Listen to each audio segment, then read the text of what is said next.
Hey, peace and blessings to you. My name is Jerry B. I am the entree musician, and so are you. And so is the fabulous young man we're going to introduce in just a few seconds. As you know, there are people that you just admire from afar. You know, you don't want to be them, but you were so elated every time you hear about different things that have happened in their career. And this brother right here, Tony Pulizzi, now in Los Angeles, but Ohio, man. He has done so many great things in the music industry, and I'm so grateful to have the opportunity to speak with him today. His latest album is called Meant to Be. It's his third as a band leader, but he's been all over the place. Let me just drop a few names, just a few names. Names like Stevie Wonder and Smokey Robinson and George Benson and Natalie Cole, bless her heart, Angela Bofill, who we just lost a few days ago. Oh. But for real, Chaka, Dionne, Warwick. And maybe we'll just stop there for now. But this is Tony Pulizzi. Man, many blessings to you. Welcome to the podcast. Jerry B., thank you very much for having me on. This has been an honor and a pleasure. I've been watching your stuff, and this is great. We're going to dive in. We're going to do this. It's great watching you grow with your whole thing that you're doing. It's great. Right out of Ohio. Right out of Ohio. Now, the one thing that I don't know, admirer that I am, is were you born and raised in Ohio? Are you an Ohio native? I was born in Sandusky, Ohio. America's roller coast, Cedar Point. And I grew up right around the Causeway, right to go to the amusement park.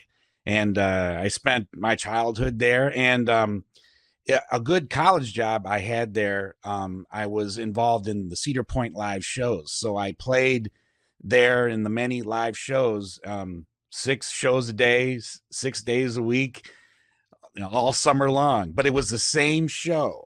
So I think I figured it out. By the end of the summer, I had done 414 shows of the same show. But that gave good experience and the stamina that a performer needs to go. So it was a great learning ground for me and Sandusky, Ohio. How old were you when that was happening? That was coming out of high school. So well, I'll go back. I started on piano. I slowly went to guitar, and I learned from the teachers that, they taught me how to read, taught me how to play. I was exposed to a lot of different kinds of music. My mom was playing, Broadway musicals in the house. I was playing in church. I got involved in choirs in high school, musicals, and I had my rock bands, as we all do as well. And I was given a good education, and my mom and dad supported my career. And I was lucky to just be there right around the amusement park, and I was able to, have a good college job and be involved in that as well. While I did go to college, I went to Bowling Green State University. Yes. And I got a performance degree there. That was around the time that MI out of Los Angeles, North Texas State, and Berkeley College of Music, all those 3 major musical programs, all of their students were graduating, and they were starting to develop their own jazz programs around the country. And by that time, jazz was being accepted in the collegiate manner. And they were starting one at Bowling Green. And in the tri-state area, there was a good teacher there named Chris Bazzelli. And I went there and I studied jazz guitar with him. And there were other players I was just inundated with. There was a country style guitar player. There was a hard bop guitar player. There was a classical guitar player, and I came from the world of rock and roll. So we all helped out each other, and I got caught up in all that tri-state thing. And that was the beginning of big jazz education within the whole nation as a whole in the early 90s. So that's Bowling Green, 20 miles south of Toledo. Yeah, man. Yeah. So that's a little bit background where I come from. And yeah, and then as you know me, I was a working musician in Cleveland, Ohio for 15 years before I moved out to LA. I played with our mutual friend, Keith McKelly. I met him when he was 17, 18 years old. Played the Akron areas. You know, I taught 35 students a week. I played in casual bands on the weekends. Also, the Hubbard brothers, I played with them. Oh yeah. And yes, and I played. Well, we would do 2 hour and a half at the height of where we were when I was playing with Keith and Robert Hubbard. We were playing 2 sets at a place called Club 75 downtown Cleveland. We would do 2 hour and a half sets, and then I would get home like 3:30 in the morning, and then I would get up and then I would do 2-3 church services, and Keith would do the same.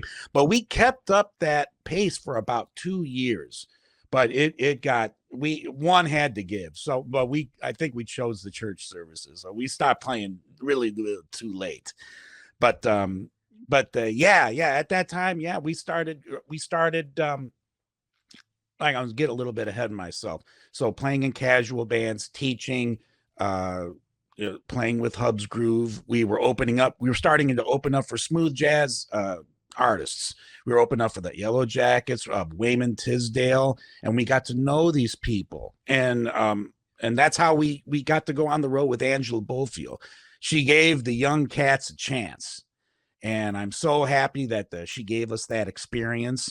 It was great. We got to open up for Earth, Wind, and Fire. That had never happened to a young kid like me. So it was great. So that is my Cleveland background. I am thankful to the Ohio, Cleveland, Youngstown area that gave me the character to instill in me what I can go on to the LA scene and the professional scenes that I'm with today. So that's what I have to say about that. And I love the people in Northeast Ohio. Well, we're lovable people, that's for sure. But there's a moniker that says, and you would know this better than most, if you can make it in Ohio, you can make it anywhere. Do you find that to be true? You know what? We are hardworking, blue collar, ethic people, and we get up and we do our jobs. And I was just, when I came out to the coast, I was just myself. I wanted to just get somewhere, and I needed to meet people. I needed to be proactive. We need to do that in Cleveland. We have to have our fingers on the pulse. We need to make things go on. It's like anything else. It's just a little bit bigger. And it's, Youngstown, Cleveland, we're a big sprawl on the coast. Same thing out here. But you have to learn how to communicate. You have to have the human interface, and you need to learn to listen. I mean, God knows it's like there's a lot of times where it's like, man, how could I have made this opportunity better? Well, maybe if I listened a little bit more, I can get that. So it's like it's a two-way street, communication, and you need to be there, and you need to get the job done. And I took those worth ethics to the West Coast. And but it was not all just that. I mean, the contacts that I had made while I was in Cleveland. Now, you probably know that Keith McKelly and we started going out to the NAMM shows in the early 2000s in LA, just to start to get to know people. I mean, we were just trying to expand our contacts, and it was still when the internet was still a little bit new. And before social media, but we knew what we had to do. We had to expand our contacts, and we did that, and we did that for several years. But I mean, when we came back home after that week, we met all these people, we saw all these shows. I was like, wow, yeah, we had all this energy built up inside us. Hey, we're gonna do it. But the thing of it is, when we came back home, it's like that energy lasted like maybe 2 weeks tops. And it's like, we're back here. When you're not there, you're not there. Out of sight, out of mind. Sure. Now, despite that, we were able to keep these contacts going. It got to the point where people came into town to Cleveland that they requested to work with me. And to make a long story short, that was helpful to me when I did go out to LA. Not that these contacts were going to save me, but it was just one more person that I knew, and that I was able to parlay that into just my daily activities. When I went out to LA, I hit the ground running. I think I went out almost every night for the first 6 months. Wow. Just to establish a presence there. Mm-hmm. And you need to be involved. And it's like, and it doesn't matter what it's like. Oh, I'm not doing this or I'm not doing that. It's not, it's like this gig. It's like whatever. It's like, you wouldn't believe some of the people that you would meet on some of these like little gigs that I was on. Yeah, man, I'm doing this. It's like, dude, he was on this album, or he just got off a tour with this artist. But you know what? LA is a grind, but you need to keep on meeting people. But at the same time, the reality is when you're off with an artist, you got to get another job. Sure. I'm done with this job. You got to get another one. So this is a fast moving town, but at the same time, the musicians, the community here, they're all very supportive. There's a million guitar players here, but we're all here, so we may as well work with each other. It's not, there's like, competitive was that, but everybody finds their own lane. Everybody finds out what they're, hey, this is what I'm getting called for. I'm going to do this, or I'm going to be expansive in this idiom. I'm going to do this. I'm going to go into studio, or I'm going to go into film writing, or I'm going to be that live guy, or I'm going to develop, this other thing. So there's many things to get involved in here, and it just, I can't say enough. There's something to learn every day. That's interesting that you say that, because when you go out there with big ears to listen and to learn, and one situation parlays itself into the next gig and the next gig, the question that I have is, was there a one point focus when you decided to leave Cleveland to go to LA? Did you say, I'm going to be this, or were you just going to say, you know what, I'm a great guitarist, I have had some great successes here in Cleveland, but I'm just going to go out there and see what happens? What was the target goal for you? And then it began to expand. Well, like I said, I was developing contacts. People were coming in.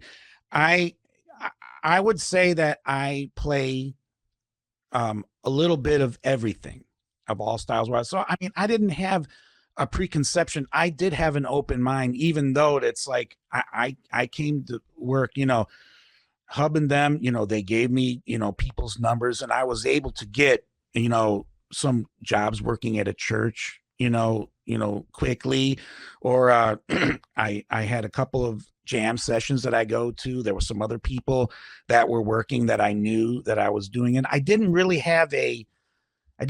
like, I'm going to be, the number one rock guitarist of all time. No, I didn't do that. I just wanted to get working, get a footing, and to learn. I came out here when I was 38 years old. So as far as having lofty goals, I had been through it. I'd been through a couple of record deals. I had been through the ins and outs of bands. I was a little bit older and a little bit more patient. So I knew what I kind of was dealing with, and the musicians were receptive of that too, that I was a bit older, and that helped out. But I just started getting, the calls for this artist or this artist, but being at the right place at the right time helped out. And that's how I landed the American Idol gig. I want, that you picking my brain here, man, because that's exactly what I wanted to talk about was American Idol, because that was the thing that most of us in Ohio went, wow, Tony. Yeah. So can you walk us through that process of what happened? Absolutely, absolutely. You know what? It started right here in Northeast Ohio. I'm going to tell you that's the truth. I'm going to tell you a story. So, I was in a casual band with a drummer. You may know him. Name is Sam Romano. He's in Cleveland, Ohio. Yeah. And his brother Frankie. They had a Journey tribute band, or they played Sabbath. Really, it was like rock band, but it was called Captured. And I played with Sam for many years, just a wonderful musician. And his brother, Frankie, I didn't play too much with him, but he had left to New York. He started working with P. Diddy. He got involved in the Hidden Beach recordings with the neo soul movement of the early 2000s. Yeah. And he started producing Jill Scott. He got involved in all of that stuff, but he was moving in and out. Ended up working with Matchbox 20. And he had known that I had gone out there. And it was one of those things where I was in LA. I think I was in LA for about a year. I was just it was like about a year. But I was just doing my thing, networking and doing a gig here, doing a gig there. And all of a sudden I get a call. It's Frankie. I'm like, hey, what's going on? He says, hey man, what are you doing? Hey man, there's a guy down the street at the rehearsal hall down at the center stage. His name is Ray Chu. Well, you know who Ray Chu is. Ray Chu is the great orchestra conductor. Well, he was Ashford and Simpson's director for many years. He was on the Showtime at the Apollo. Right? No, he's a piano player. Piano player. Yeah, piano player. Ray Chu and the crew. And they did Showtime at the Apollo. Well, he landed the American Idol gig for the house band. Well, Frankie was inundated with all kinds of other things, and he wanted me to, help. He say, hey, what you can do? Because he was doing Matchbox 20. He was doing these other recording projects at the time. And he said, hey man, Ray's looking for somebody. I'm like, huh? I mean, they were looking for somebody, and it was just like that. I was at the right place at the right time. So Frankie just told me to go down there, and excuse me. By the time I went over there, I went to the rehearsal hall, and they weren't rehearsing for American Idol at that point. They were rehearsing for the Celebration of Gospel show, and I had known everybody in that room for all the footworking that I did. I knew everybody in that band, and Ray saw that. He saw that. Okay, I must be somebody, it's like, it was great. Ethan Farmer was in there. Lionel Richie's guitar player. Eric Walls was in there. He had just done the Super Bowl with J-Lo this year. The thing that happened was Ray just went in and he just talked to me in the room and said, hey man, we're looking to, have somebody who can play all kinds of stuff and back up the artists and stuff. And it was something, because he took Frankie's word for it that I was a good player, and they gave me the job right there on the spot. It was amazing. I was like, oh my gosh. So that's how I got that job. It wasn't just Frankie. I mean, he had so much to do with that. He gave me the foot in the door, but it was because I had also done the footworking. If I didn't know those people in there, I don't know if I would have gotten that. But I thank Frankie to this day. I thank Ray to this day for giving me that opportunity. And that gave me a foothold to really solidify myself in Cleveland. Okay, I can get to work now. I can get noticed. Maybe I can meet some other people. Having the TV gig wasn't just the end all to end all. It's one of these things, because TV shows come and go, but relationships don't. And that's the important thing. And, Frankie and I talk to this day. He's doing this. I think he's back in Nashville now. I talk to him when I can, but we support each other. And Ray, I continued to work with him on Dancing with the Stars. I did a little bit of stuff with him last year. Also did some BET award shows, did some Celebration of Gospel. So it's this whole big thing. It's not just this one show. It's like, but it's the whole thing. And that enabled me to go on the road with other artists as well. Well, when you say other artists, I mean, I just named, very few, but, the top ones that just jump off your website. But there's a plethora of artists. Now, when you showcase them, are we talking performances, recordings? Are we talking a conglomerate? Are you talking writing music with them, producing? What are some of the experiences? It's a combination. A combination. Well, I was going to say, if I said a name like Faith Evans, you would say tour, production. Faith Evans, we had done some just gigs downtown in Hollywood. It's like, I think I did an all white party, and it's like, yeah, Faith is going to be there. And I did a show with her, like just like that. And she was on the Celebration of Gospel, and then on another thing, just things that just come up. Stevie Wonder, I had played with him 3 times. I played with him 2 times one time on American Idol, 1 time on the BET Awards. And this is the funny thing. It was like 2 days before the House Full of Toys show at the Nokia Theater. I don't know if you hear that, but it's the show that Stevie does. He does annually. And, I think Kyle couldn't make it, or something happened. It was an emergency in the family, but he couldn't do it. And then I think Andre, the musical director, he called me up. Hey, Tony, we need you. And it was just like that. So it's like I had no pre-planning, no whatever. I just got my iPad out. I got, Stevie, I do what I do because we know these songs. So I just got everything. I just came there, and I met everybody, and I knew some of these people anyway, but it was cool. But it just happened just like that. Things happen just like that.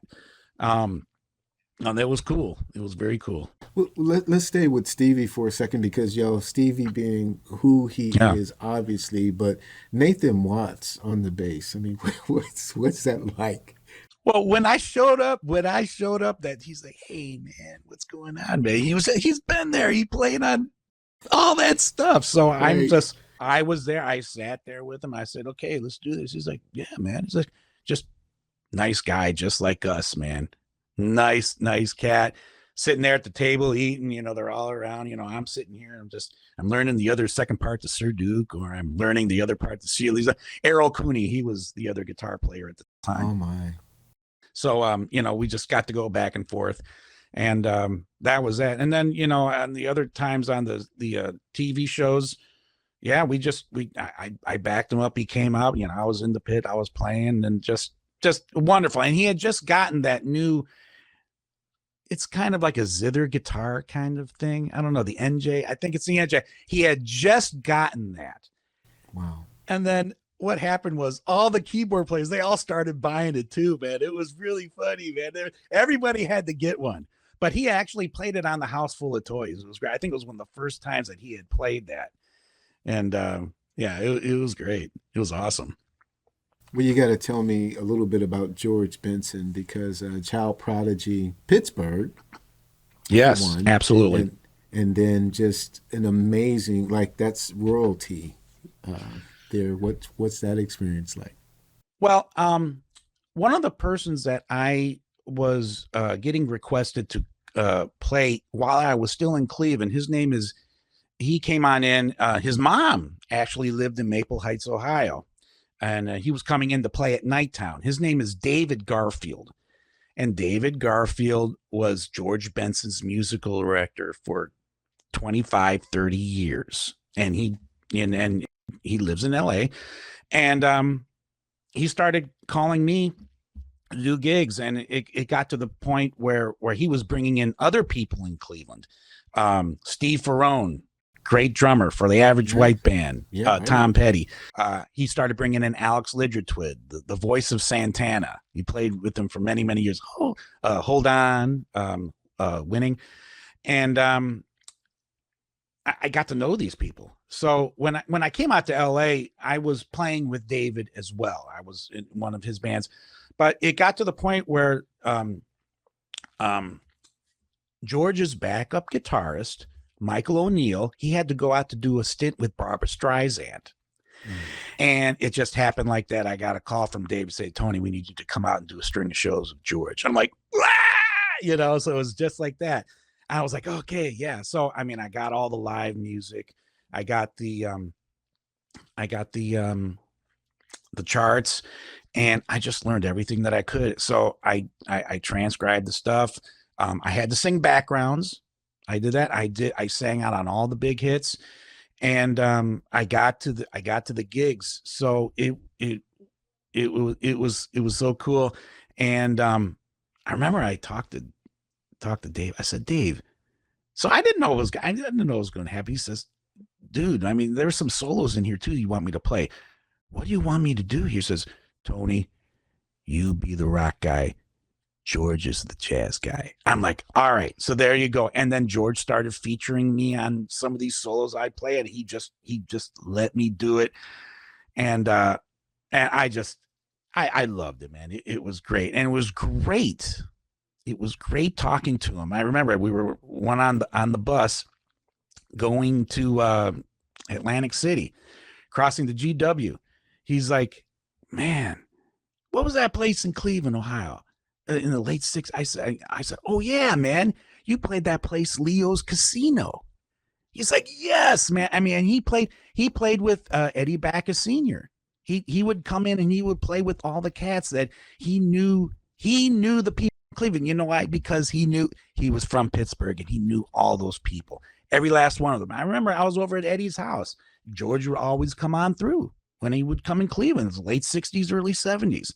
So it was great. He gave me a piece of jazz history. It was like, I think I played 6 to 10 concerts. I'm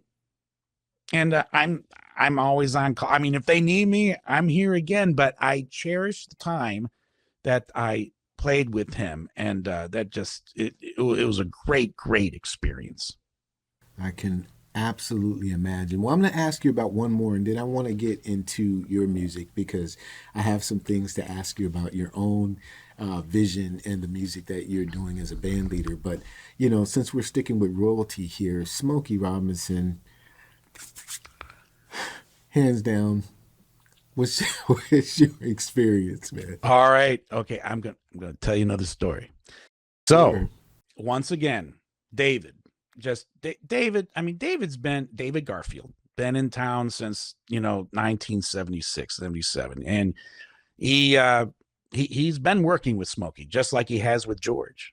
Okay, and he's written some songs with Smokey, and they were working on the Temptations' 60th anniversary album. Okay, and this was during COVID time, and the session was a few days. I mean, I got a call like 2-3 days beforehand. Anyway, Paul Jackson Jr., the great guitar player, we know him, we love him. He couldn't make the session. He had to do something else. So they call me. So David says, hey man, you want to do a session with Smokey? And I'm like, yes. And it's like, but I didn't really know what it was going to be. So I get to the session, and it's for the Temptations' 60th anniversary album. So Smokey walks in, and then we were all in separate rooms. I think there's a picture I put up on Facebook. I have to give it to you. We're all in separate rooms during COVID time, and we're laying on this track, and Smokey's in the other room. He's singing it for the other Temptations to hear. So we get all that down, and what happened was, they did the track in like 1 or 2 takes. Well, what had happened was, I wasn't really playing. I was like, hey, this is Temptation's 60th anniversary. I'm going to give him some updated stuff. I'm going to give him some Spanky, some different kinds of updated kinds of stuff. And what had happened was, Tony, hey, David walks into the room. He's like, hey, man, why don't you try this, play this? I'm like, okay. And I did that, and I was still incorporating those new kinds of R&B things. So I did that take, and then I hear the control room. He says, hey, Smokey, come in here. He wants to talk to you. And I'm like, oh no, I'm done. This is it. I'm gone. So what happened was I go in there. I go in there in the control room. I sit down. Smokey sits down. He says, Tony, man, I think you should just lay back. You should be twangy. And I'm like, yeah. I'm like, okay. So I go back in the room. I say, man, if I don't get it just right, I'm done. So I didn't know really. So you know what? What I'm going to do is I'm just going to lay back. I'm going to play that straightforward, my girl, Motown, simple, Smokey Robinson signature Temptations sound. And then I did that. And they said, Tony, we loved it. It was great. And like they both came in the room right after that take. They said, Tony, that was great. That was great. And I'm like, what did I do? So, and then I go in there and then I go in there. They say, man, this is great. You know who's sitting right there? Otis. He's sitting right there at the thing, the last surviving member of the Temptations. Yeah. And that was a big deal. And this song is called Is It Gonna Be Yes or No? And it's Temptations singing and Smokey Robinson is singing lead. And that was a big deal. I mean, I went home, I was like, oh my gosh.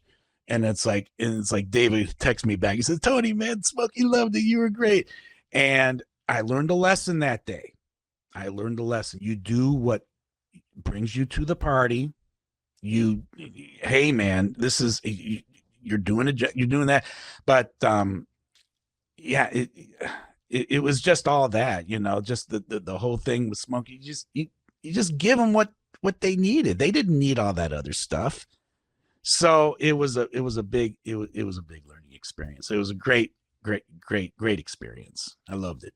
Absolutely. But you know, what an incredible segue that you set up, because, you know, when you go in as a session person, you do what you've been called to do. You do what the producer has asked you, and my God, you know, you definitely do what, you know, Smokey asked you to do. But then you have your own vision for your own record. And obviously, you know, you've been able to pull from all of these experiences and the visions of other producers. When you walk into the studio as Tony Pulizzi, this is your album, this is your vision. What's your heart? What's the motivation? What are you trying to get at so that I can understand? This is not, you know, George Benson's backup guitarist. This is Tony. What's the point here? I come from a situation where I think that, you know, by the time I got to George, by the time I was Natalie Cole's guitar player for 4 years up till her death. We didn't really talk about that, but there's a whole thing with that.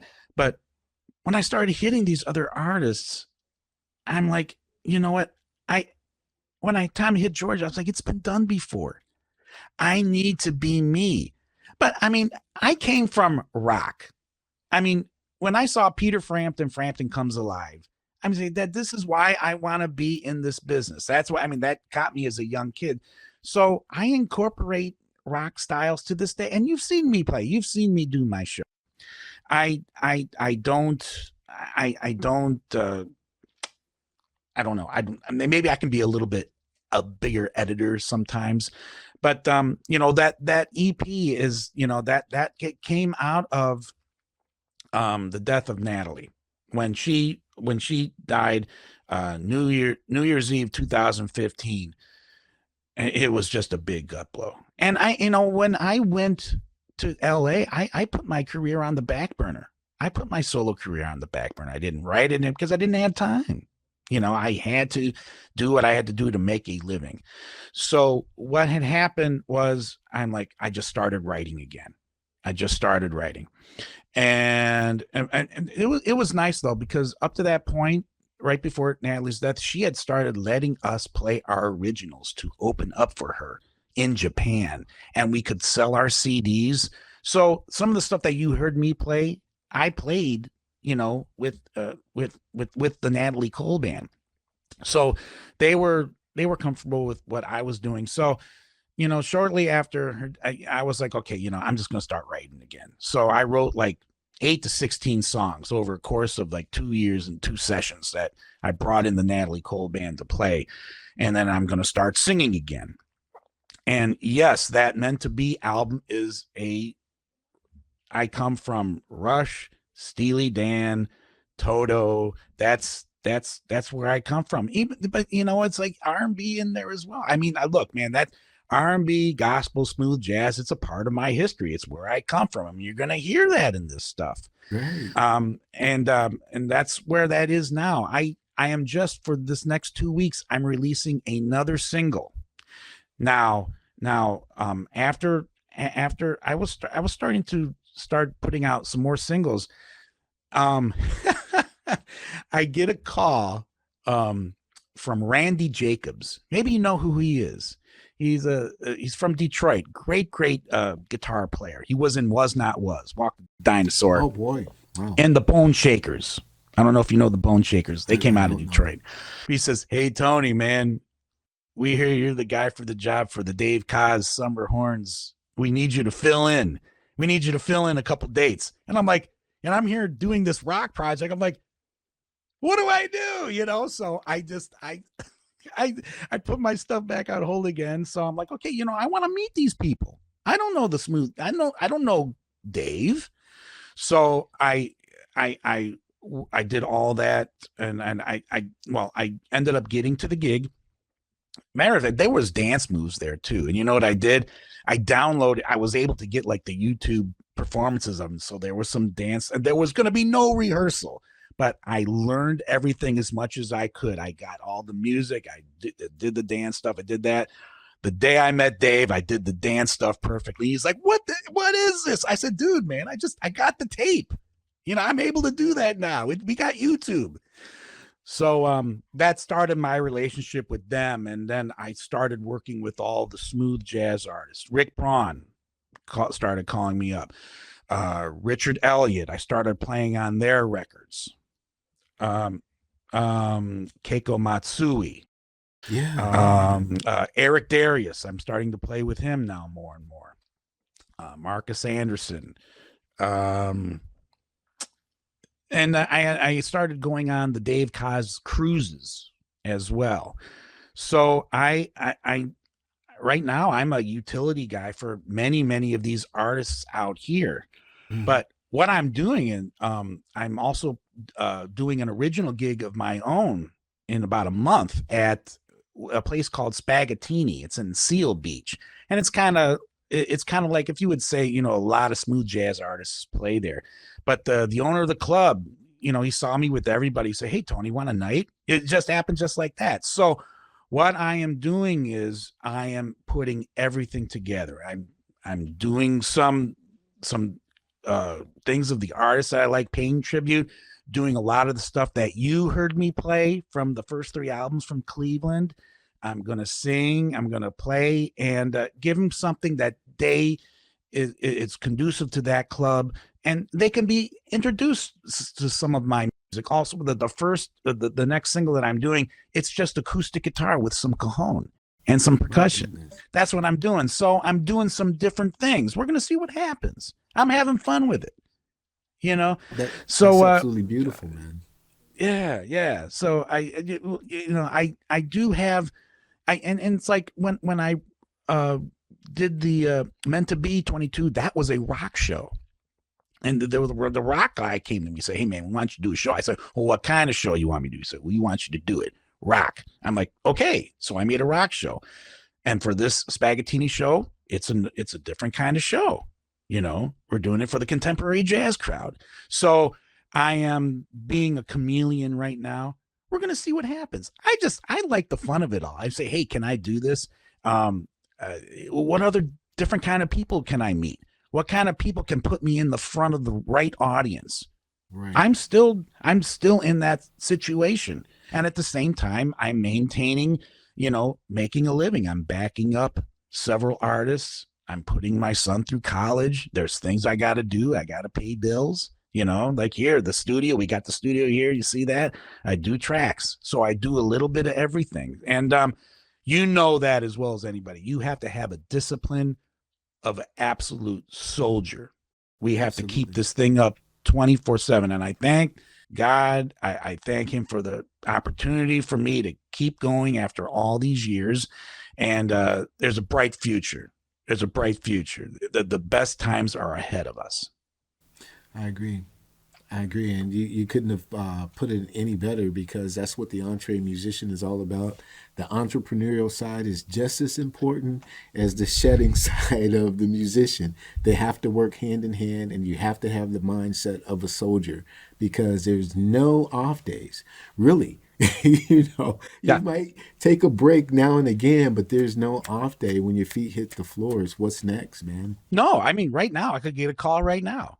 I could get a call from, whoa, but we don't know. But we have the improvisational aspect of our minds, but we play it out in our lives. I mean, look, I can't improv my mortgage. I can't improv the water bill. I can't do that. But, we, how we do it, right? Right.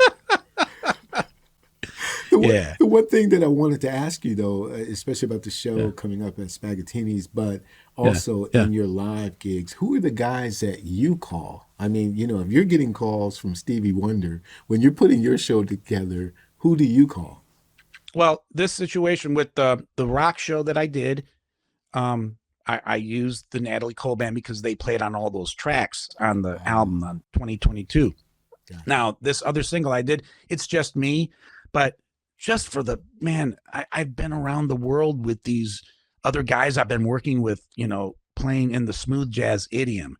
So who I'm using are people that I have been there. They've been to the club. They know the management. It's like it's going to be a smooth sailing show. This show is going to be on July 15th in Seal Beach. It's a place called Spaghettini. And these guys that I've been with that are backing, who are, I see it's each other. It's just, we're all in this together because we're always just playing. So I don't see them as my band. We're a team, whoever. And the bass player is Daryl Williams. And I just played his project a couple nights ago. We're going to do another show with him. I'm backing him up. Daryl Williams, great bass player. Awesome bass player. He's got a great project out, a couple albums out. He's got a new one coming out this month. Tony Moore, awesome drummer. He's played with everybody over the last 20 years. Just awesome. And a keyboardist named Carnell Harrell.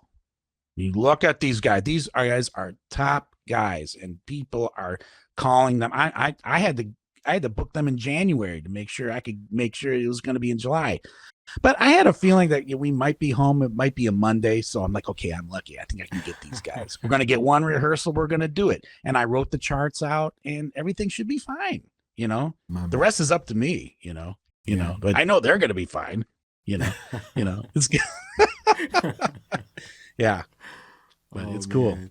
Well, I'm so grateful to you, man. And thank you so much for the time that you've spent with us today. I'm hoping to talk to you about our TV show that we do, which is called Artist Impact. And I'll send you some links to that so you can see it. I'd love for you to be a panelist. It's almost like the online version of American Idol without the competition or the cash prizes. But we've had some excellent industry pros who have been panelists to help the younger artists, the new up-and-coming artists, along with their music. So, maybe one Monday night I can snag you for that, so that that's awesome. On that TV show. That's awesome. Can I add one more thing? Sure, absolutely, by all means. Man, that concert we did in 2006. You came in to play with us. It was a fusion show. Well, I found a live recording of Sound Doctrine. Oh my God. And I'm going to give it to you. I'm like, wait a minute, this is Fusion Show Live. We did this show with K-Mob, Rare Blend, K-Mob. Sound Doctrine, and Tony Pulizzi Trio. I said, you know what? Let me just look. So I go in here. It's like, it's right on my thing. I think I just never gave it to you, but I'm going to give you the live performances. And Keith is on it as well. So And it's Sound Cliff Doctrine from Barnes. April 4th, 2006. So Jiminy. there's my gift to you for this appreciation, Well, this podcast, man. It's awesome, well, man. well, It sounds thank you, good, man. I man. listened to it. Yeah. Well, I tell you what, you know who we have to, give honor to, and that is Randy Allar, because Randy Yes. called us for that gig, and he's no longer with us, and he was a staunch supporter of what we were trying to do back in the early. I forget the name of it. It's WCSB, I think, was the name of It's the radio station at the WCSB time. Cleveland Fusion. State. Yeah, Cleveland Yes. State. It was Yes. something Yeah. Fusion, but God bless Randy You Allar. God bless his memory, man. Yeah, So and I do want to say that he was the one that gave my name to David Garfield, George Benson's musical director, because he was Dave was looking for people to play with, and he had known Randy from the radio stuff, and he tipped me off. So I owe Randy a lot. I do. me So too. yes, yeah. Rest Me in too. peace, Randy Allar. Hmm. Absolutely. God bless him, man. That was fun times. He was a crazy guy, crazy guy. And I'm sure you've Yeah. played at the station down at WCSB because he'd call us in and we'd set up and he would put it together and we'd play right there on the air. So that was fun. What he did was he gave us the same professional treatment as anybody else. I didn't, if the Yellow Jackets were covered, George Duke was coming in, it didn't matter if he was giving the local people a chance. And we weren't used to it's like, oh wow, but he gave us experience, he gave us footing in that, and it's like I learned how to talk on those shows. This is like there's one show I'm like, man, I can't listen to this anymore. But now I've got a little bit better over the years talking, All But of us I have. think I go back to those early years with Randy. Oh yeah. My goodness. Yeah. We're talking about K-Mob now.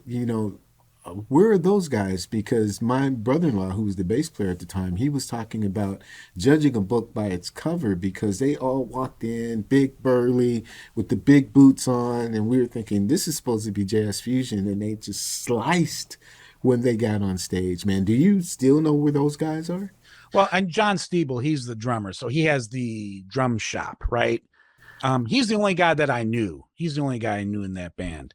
And I knew you guys a little bit better. And then Rare Blend, I know Vic Rare and his Blend, wife. yeah. Yes.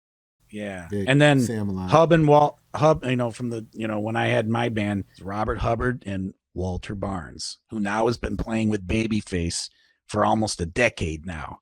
So he's been holding down that gig. We got to give him props for that. Definitely. But yeah. Yes. That was a good time, man. Well, God bless you, Yeah. Tony. I'm so No, I'm grateful glad for you. I'm glad I found that I'm like, oh yes, because I thought maybe it was on a CD somewhere, but no, I burn it I had it here, so it's a miracle, man. I'm get it to you. I Yes, appreciate that, absolutely. man. Well, let Yeah. me say something to those of you who are watching and listening that I said to Tony before we start running the tape, and that is I've admired Tony from afar, and I mean that from my heart. That my nose is brown enough. I don't have to kiss any butt.